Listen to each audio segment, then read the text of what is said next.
बहुत बहुत स्वागत है आप सबका हमारे YouTube चैनल अशोका क्लासेज में। अगर आपने अभी तक हमारे चैनल को सब्सक्राइब नहीं किया है तो नीचे सब्सक्राइब बटन को दबाकर अभी सब्सक्राइब करें और साथ में बेल बटन को जरूर प्रेस कीजिए ताकि आप तक पहुंचते रहे लेटेस्ट नोटिफिकेशंस।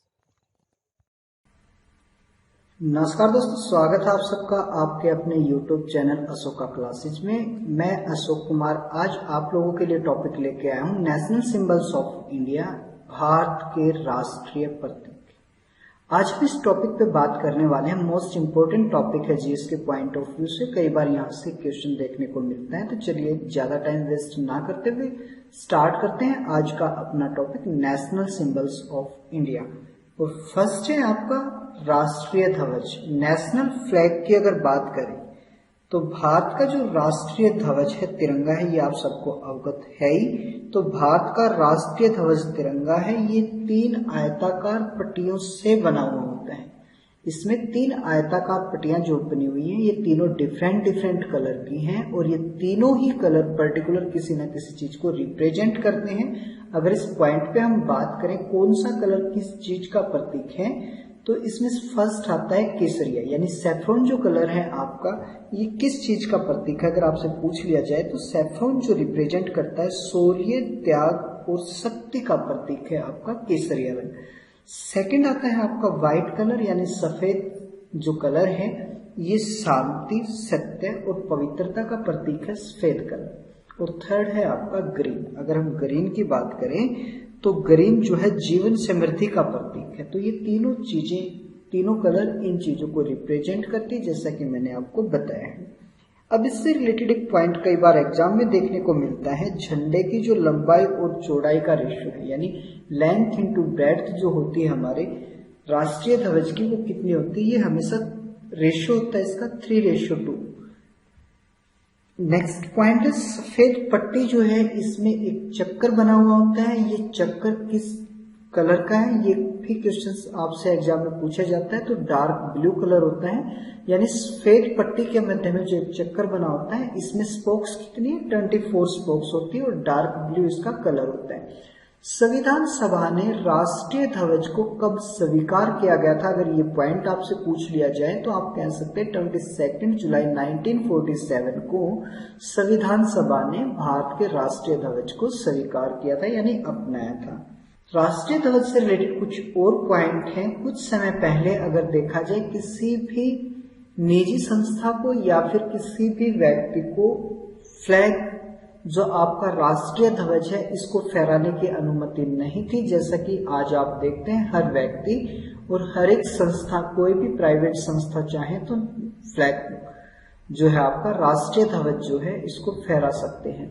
तो किस संहिता के अनुसार भारतीय नागरिकों को और निजी संस्थाओं को राष्ट्रीय ध्वज के प्रदर्शन का अधिकार मिला था। अगर आपसे ये पूछ लिया जाए तो भारतीय ध्वज संहिता 2002 के तहत प्रत्येक भारतीय नागरिक को झंडा फहराने की अनुमति दी गई थी। जनवरी 2004 में सुप्रीम कोर्ट के मुख्य न्यायाधीश BN खरे की अध्यक्षता में यह घोषणा की गई थी कि संविधान के अनुच्छेद 19(1)(a) के अधीन राष्ट्रीय ध्वज फहराना नागरिकों का मूल अधिकार है। यानी 2004 में जब ये डिक्लेरेशन की गई थी तो उसके बाद आपको ये झंडा फहराने को अनुमति दी गई थी।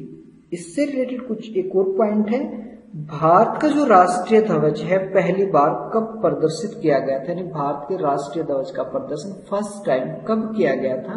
अगर आपसे ये पॉइंट पूछ लिया जाता तो आप कह सकते हैं 14 अगस्त 1945 की मध्य रात्रि में फर्स्ट टाइम इसका प्रदर्शन किया गया था। राष्ट्रीय ध्वज को राष्ट्रीय शोक के समय झुका दिया जाता है। राष्ट्रीय शोक के समय 2 कंडीशंस आती हैं। राष्ट्रीय शोक के समय कितने समय के लिए इसको झुकाया जाता है। अगर हम बात करते हैं फर्स्ट पॉइंट पे, अगर भारत के राष्ट्रपति, उपराष्ट्रपति या फिर प्रधानमंत्री, इन तीनों में से किसी की अगर डेथ हो जाती है तो राष्ट्र ध्वज को कितने दिनों के लिए झुका दिया जाता है, यानी आपका आंसर होगा 12 दिन के लिए। राष्ट्रपति, प्रधानमंत्री, उपराष्ट्रपति, इन तीनों में से किसी भी व्यक्ति का अगर निधन हो जाता है तो राष्ट्रीय शोक में जो हमारा तिरंगा झंडा है, राष्ट्रीय ध्वज है, इसको 12 दिन के लिए झुका दिया जाता है। अगर पूर्व राष्ट्रपति या फिर पूर्व उपराष्ट्रपति या फिर पूर्व प्रधानमंत्री, यानी जो पहले राष्ट्रपति या फिर उपराष्ट्रपति या प्रधानमंत्री रह चुका है, अगर उनका देहांत होता है तो उस समय से 7 दिन के लिए झुका दिया जाता है। अब हमारा एक झंडा गीत आता है। अगर बात करें झंडा गीत से रिलेटेड, यानी झंडा गीत हमारा कौन सा है, तो आप कहेंगे झंडा ऊंचा रहे हमारा, ये हमारा झंडा गीत है। अगर इसकी रचना की बात की जाए, यानी इस गीत को किसने लिखा था, तो श्यामलाल पार्षद ने इसकी रचना की थी। नेक्स्ट है आपका नेशनल सिंबल, यानी राष्ट्र चिन्ह। भारत का जो राष्ट्र चिन्ह है ये सारनाथ में अशोक के निर्मित सिंह स्तंभ की अनुकृति है, यानी सारनाथ के अंदर जो अशोक का स्तंभ बनाया गया उसका ऊपर का हिस्सा जो है ये राष्ट्र चिन्ह के रूप में स्वीकार किया गया है। इस चिन्ह में 4 शेर हैं जो एक दूसरे के विपरीत घूमकर बैठे हुए हैं, लेकिन जब आप देखते हैं इन चारों में से 3 शेर ही आपको दिखाई देते हैं, क्योंकि चौथा जो 4th है वो बैक साइड में है, पीछे की तरफ होता है, वो आपको दिखाई नहीं देता। इन चारों शेरों में से 3 शेर दिखाई आपको देते हैं। तो इसकी चारों शेरों के नीचे एक चोरस पट्टी है जिसके मध्य में उभरी हुई एक नक्काशी में एक गोल चक्कर बना हुआ है, यानी एक चक्कर बना हुआ है। अशोक स्तंभ के अंदर जो नक्काशी दिखाई गई है नीचे शेरों के नीचे जो एक पट्टी है, इसमें एक गोल चक्कर बना होता है। ये जो चक्कर है इसमें 24 स्पोक्स होती हैं और इसके लेफ्ट और राइट साइड आप देख पा रहे हैं 2, जिसके दाईं ओर एक सांड और बाईं ओर एक घोड़ा है। यानी जो ये चक्कर है, चक्कर के दाएं और बाएं, दाएं तरफ कौन सा है, यानी राइट साइड जो है एक सांड दिया गया है और लेफ्ट साइड एक घोड़ा आता है इसमें। इसके नीचे एक वाक्य लिखा होता है सत्यमेव जयते।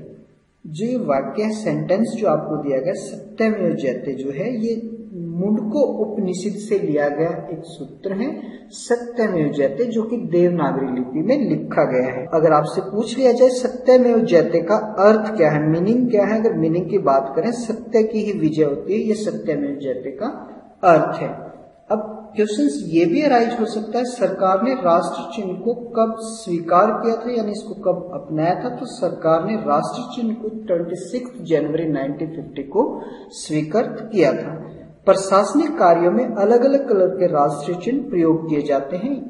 अब इन कलर्स की अगर आप बात करें, यानी सरकारी कार्य के लिए जो राष्ट्र चिन्ह यूज किया जाता है ये अलग अलग कलर के होते हैं। कितने कलर के यूज किए जाते हैं, तो आप इसको याद रख सकते हैं रेड, ग्रीन, ब्लू, यानी RGB के नाम से याद कर सकते हैं। RGB ये तीनों आपके प्राइमरी कलर होते हैं। तो R फॉर रेड, अगर रेड कलर का जो आपका राष्ट्र चिन्ह है, अगर बात की जाए तो रेड कलर का राष्ट्र चिन्ह कहाँ पे यूज किया जाता है, तो आप कह सकते हैं राज्यसभा के जो सदस्य हैं या फिर कोई अधिकारी है तो उनके द्वारा रेड कलर का चिन्ह यूज किया जाता है। अब ग्रीन यानी हरा, ग्रीन की अगर बात की जाए तो ये जो कलर है लोकसभा के सदस्यों द्वारा यूज किया जाता है। राष्ट्र चिन्ह ग्रीन कलर का जो राष्ट्र चिन्ह है ये लोकसभा द्वारा, लाल कलर का जो चिन्ह है ये राज्यसभा के सदस्यों के द्वारा चूज किया जाता है। और अगर हम बात करते हैं नीले की, ब्लू कलर जो है ये पॉलिटिशियंस यानी जो नेता लोग होते हैं इनके द्वारा इसको प्रयोग में लाया जाता है। नेक्स्ट आता है आपका राष्ट्रीय गीत, यानी नेशनल सॉन्ग की हम बात करते हैं। भारत का जो राष्ट्रीय गीत कौन सा है, वंदे मातरम, जैसा कि आपको अवगत होगा। अब क्वेश्चन अराइज होता है वंदे मातरम को किसने लिखा था, श्री बंकिम चंद्र चटर्जी द्वारा रचित वंदे मातरम को राष्ट्रीय गान के समक्ष दर्जा दिया गया है। यानी जो भारत का राष्ट्रीय गीत है ये राष्ट्रगान के इक्वल ही इसको माना जाता है। अब ये जो गीत है राष्ट्रगीत आपका वंदे मातरम है, इसको कहाँ से लिया गया, अगर ये पूछ लिया जाए तो यह गीत प्रसिद्ध उपन्यास आनंद मठ से लिया गया है। आनंद मठ जो है बंकिम चंद्र चटर्जी ने आनंद मठ उपन्यास से इसको लिया था। अगर आपसे ये पूछ लिया जाए आनंद मठ किस भाषा में लिखा गया, तो आपका आंसर होगा आनंद मठ बांग्ला भाषा में लिखा गया है। अब क्वेश्चन ये भी राइज हो सकता है वंदे मातरम को 26 जनवरी 1950 को राष्ट्रगीत के रूप में स्वीकार किया गया था। यानी आपसे पूछ लिया जाए वंदे मातरम को राष्ट्रगीत के रूप में कब स्वीकार किया गया था, 26 जनवरी 1950 को राष्ट्रगीत के रूप में इसे स्वीकार किया गया था। इस गीत को सबसे पहले कब गाया गया था? अगर ये क्वेश्चन आपसे पूछ लिया जाए तो 1896 में भारतीय राष्ट्रीय कांग्रेस के अधिवेशन में इसे फर्स्ट टाइम गाया गया था। अब 1896 का जो भारतीय राष्ट्रीय कांग्रेस का अधिवेशन से ये कहाँ हुआ था या फिर इसके अध्यक्ष कौन थे? अगर ये पॉइंट आपसे पूछ लिया जाए तो आप कह सकते हैं 1896 का भारतीय राष्ट्रीय कांग्रेस का जो अधिवेशन से ये कलकत्ता में हुआ था और इसके अध्यक्ष रहीमतुल्ला सयानी थे। अब राष्ट्रगीत को गाने में कितना समय लगता है? ये कई बार क्वेश्चन एग्जाम में देखने को मिलता है। तो आप कह सकते हैं राष्ट्रगीत को गाने में 1 मिनट 5 सेकंड यानी 65 सेकंड का समय लगता है। किसी भी व्यक्ति को राष्ट्रगीत को गाने के लिए बाध्य नहीं किया जा सकता। नेक्स्ट पॉइंट आता है फिर वंदे मातरम यानी राष्ट्रगीत जो है आपका, इसका इंग्लिश में अनुवाद किसने किया था? अगर इसके इंग्लिश अनुवाद की बात की जाए, श्री अरविंदो ने इसका इंग्लिश में ट्रांसलेशंस किया था। अगर भारतीय संसद के अधिवेशन के प्रारंभ की बात की जाए, जो भारत के जो संसद का अधिवेशन से ये किससे प्रारंभ होता है? अगर आपसे ये पूछ लिया जाए तो प्रारंभ जो होता है ये राष्ट्रगान से स्टार्ट होता है, यानी जन गण मन से राष्ट्रीय भारतीय संसद का अधिवेशन का प्रारंभ जन गण मन जो राष्ट्रीय गान है आपका इससे स्टार्ट होता है। लेकिन भारतीय संसद के अधिवेशन का जो समापन होता है वो राष्ट्रगीत से होता है, वंदे मातरम से। अब नेक्स्ट है आपका राष्ट्रगान यानी नेशनल एंथम की अगर बात की जाए तो रविंद्रनाथ टैगोर ने हमारे राष्ट्रगान को लिखा था। भारत का राष्ट्रीय गान कौन सा? जैसा कि आपको अवगत होगा जन गण मन, यानी रविंद्रनाथ टैगोर ने भारत के राष्ट्रीय गान को लिखा था। अब क्वेश्चन ये हराई हो जाए, राष्ट्रगान को भारत सरकार द्वारा कब स्वीकार किया गया था? तो आप कह सकते हैं 24 जनवरी 1950 को राष्ट्रगान को स्वीकार किया गया था। अब राष्ट्रगान फर्स्ट टाइम कब और किस पत्रिका में प्रकाशित हुआ था? ये पॉइंट भी एग्जाम में पूछा जा चुका है। तो आप कह सकते हैं जो भारत का राष्ट्रीय गान है भारत भाग्य विधाता शीर्षक से सर्वप्रथम तत्वबोधिनी नामक पत्रिका में प्रकाशित हुआ था। मैगजीन का नाम था तत्वबोधिनी और किस टाइटल से प्रकाशित हुआ था? भारत भाग्य विधाता के नाम से। कब प्रकाशित हुआ था? अगर ये पूछ लिया जाए तो जनवरी 1912 में ये प्रकाशित हुआ था। पहली बार राष्ट्रगान को कब गाया गया था? अगर आपसे ये पूछा जाए तो आप कह सकते हैं पहली बार 27 दिसंबर 1911 को भारतीय राष्ट्रीय कांग्रेस के अधिवेशन में गाया गया था। पॉइंट ये भी अराइज होता है 1911 का भारतीय राष्ट्रीय कांग्रेस का अधिवेशन कहाँ हुआ था? इसके अध्यक्ष कौन थे? तो अधिवेशन जो हुआ था कलकत्ता में हुआ था। अध्यक्ष जो थे पंडित बिशन नारायण थे। अब राष्ट्रगान को गाने में समय कितना लगता है? अगर आपसे पूछा जाए तो राष्ट्रगान को गाने का निर्धारित समय 52 सेकंड है। राष्ट्रगान का इंग्लिश में अनुवाद कब किया गया था? अगर आपसे पूछ लिया जाए तो इसकी इंग्लिश ट्रांसलेशन 1919 में की गई थी। किसके द्वारा की गई थी? अगर ये पूछा जाए तो रविंद्रनाथ टैगोर ने राष्ट्रगान का इंग्लिश में अनुवाद किया था। फिर नेक्स्ट आता है राष्ट्रगान का इंग्लिश में अनुवाद किस नाम से किया गया था? अगर ये पूछ लिया जाए तो आप कह सकते हैं मॉर्निंग सॉन्ग्स ऑफ इंडिया के नाम से राष्ट्रगान का अनुवाद किया गया था। नेक्स्ट आता है राष्ट्रगान की संगीत में धुन को बनाने का श्रेय किसको जाता है? जब राष्ट्रगान बजाया जाता है तो जो संगीत की धुन आप सुनते हैं इस धुन को बनाने का श्रेय किसको जाता है? अगर आपसे पूछा जाए तो कैप्टन राम सिंह ठाकुर, ये INA में एक सिपाही थे, इनको इसका श्रेय जाता है। ये धुन जो है कैप्टन राम सिंह ठाकुर ने बनाई थी। नेक्स्ट आता है आपका राष्ट्रीय कैलेंडर। अगर राष्ट्रीय कैलेंडर की बात की जाए भारत का राष्ट्रीय कैलेंडर कौन सा है? तो आपका यानी राष्ट्रीय पंचांग जो है हमारा भारत का राष्ट्रीय कैलेंडर है। अब जो राष्ट्रीय पंचांग है ये किस पर आधारित है? अगर ये पूछ लिया जाए तो ग्रीगोरियन कैलेंडर आता है, एक इंग्लिश कैलेंडर है, ये इससे बिल्कुल सेम मिलता जुलता है और शक संवत पर आधारित है हमारा राष्ट्रीय पंचांग। अब राष्ट्रीय पंचांग को सरकारी प्रयोग के लिए कब अपनाया गया था?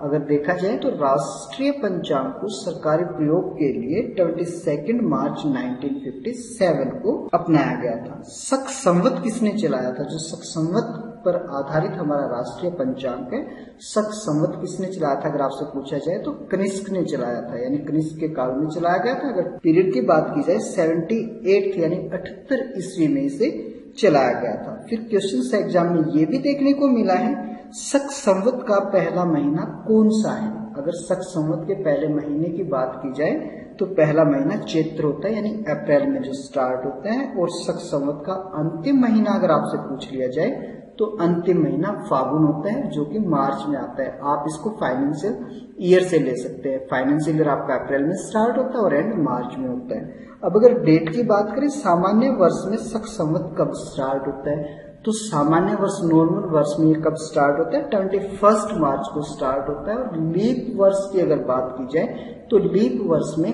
कब स्टार्ट होता है? अगर आपसे पूछा जाए 22 मार्च से स्टार्ट होता है। अब कुछ और नेशनल सिंबल हैं आपके, उनको भी देख लेते हैं। भारत का राष्ट्रीय पुष्प अगर आपसे पूछा जाए तो राष्ट्रीय पुष्प होगा आपका कमल। अब कमल का वनस्पतिक नाम अगर आपसे पूछा जाए तो नेलंबो न्यूसीफेरा गार्डन इसका वनस्पतिक नाम है। भारत का राष्ट्रीय पक्षी कौन सा है अगर आपसे पूछा जाए तो मोर आपका आंसर होगा, यानी मयूर। अब मोर का वैज्ञानिक नाम क्या है ये भी आपसे पूछा जा सकता है, तो आप कहेंगे पावो क्रिस्टेट्स जो है मोर का वैज्ञानिक नाम है। फिर भारत का राष्ट्रीय पशु आपसे पूछ लिया जाए तो भारत का राष्ट्रीय पशु कौन सा है? आप कहेंगे बाघ। अब बाघ का वैज्ञानिक नाम भी आपसे पूछा जा सकता है, तो आपका आंसर होगा पैंथरा टाइग्रस लिनायस। नेक्स्ट आता है फिर आपका भारत का राष्ट्रीय फल। अगर राष्ट्रीय फल की बात की जाए तो मैंगो यानी आम भारत का राष्ट्रीय फल है। आम का वनस्पतिक नाम क्या है? अगर ये आपसे पूछा जाए तो मैंजीफेरा इंडिका इसका वनस्पतिक नाम है। नेक्स्ट है भारत का राष्ट्रीय वृक्ष। अगर राष्ट्रीय वृक्ष आपसे पूछा जाता है तो बरगद आपका आंसर होगा। फिर ये भी पूछा जा सकता है बरगद का वानस्पतिक नेम क्या है? तो फाइकस बैथालेनिसिस जो है बरगद का वानस्पतिक नेम आता है। नेक्स्ट है भारत का राष्ट्रीय जलीय जीव कौन सा है? मोस्ट इंपोर्टेंट, डॉल्फिन को राष्ट्रीय जलीय जीव घोषित किया गया है। अब क्वेश्चन ये भी अराइज हो सकता है डॉल्फिन को भारत का राष्ट्रीय जलीय जीव कब घोषित किया गया था? तो आपका आंसर होगा 5 अक्टूबर 2009, यानी 5 अक्टूबर 2009 को डॉल्फिन को भारत का राष्ट्रीय जलीय जीव घोषित किया गया था। नेक्स्ट है भारत की राष्ट्रीय नदी कौन सी है? अगर राष्ट्रीय नदी की बात की जाए तो गंगा भारत की राष्ट्रीय नदी है। और अब ये भी पॉइंट राइज होता है गंगा को कब राष्ट्रीय नदी घोषित किया गया था? 4 नवंबर 2009 को गंगा को राष्ट्रीय नदी घोषित किया गया था। नेक्स्ट आपका भारत का राष्ट्रीय पशु विरासत पशु। भारत का राष्ट्रीय विरासत पशु कौन सा है? अगर आपसे पूछा जाए तो आपका आंसर होगा एलिफेंट यानी हाथी। अब हाथी का वानस्पतिक नेम क्या है? अगर आपसे पूछ लिया जाए तो आप कह सकते हैं एलिफांस इंडिका जो है ये इसका वानस्पतिक नेम है। नेक्स्ट आता भारत का राष्ट्रीय खेल कौन सा है? भारत का राष्ट्रीय खेल है हॉकी। अब एक पॉइंट नोट कीजिएगा, हॉकी संविधान के अकॉर्डिंग हमारा राष्ट्रीय यानी संविधान में हॉकी को राष्ट्रीय खेल डिक्लेयर नहीं किया गया है, लेकिन एग्जाम में अगर आपसे पूछ लिया जाए तो भारत का राष्ट्रीय खेल हॉकी आपका आंसर होगा।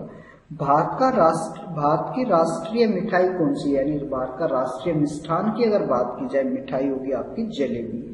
तो नेक्स्ट है भारत का राष्ट्रीय दस्तावेज कौन सा है? अगर हम दस्तावेज की बात करते हैं तो श्वेत पत्र आपका आंसर होगा। आज का टॉपिक था हमारा नेशनल ऑफ इंडिया, यहीं पे समाप्त होता है। उम्मीद करता हूं आपको ये वीडियो पसंद आई होगी। अगर इस टॉपिक से रिलेटेड कोई भी क्वेरी है तो आप मुझे कमेंट के माध्यम से पूछ सकते हैं। अगर दोस्तों ये वीडियो अच्छी लगे तो प्लीज लाइक जरूर करना और अपने दोस्तों के साथ शेयर करना। जय हिंद, जय भारत।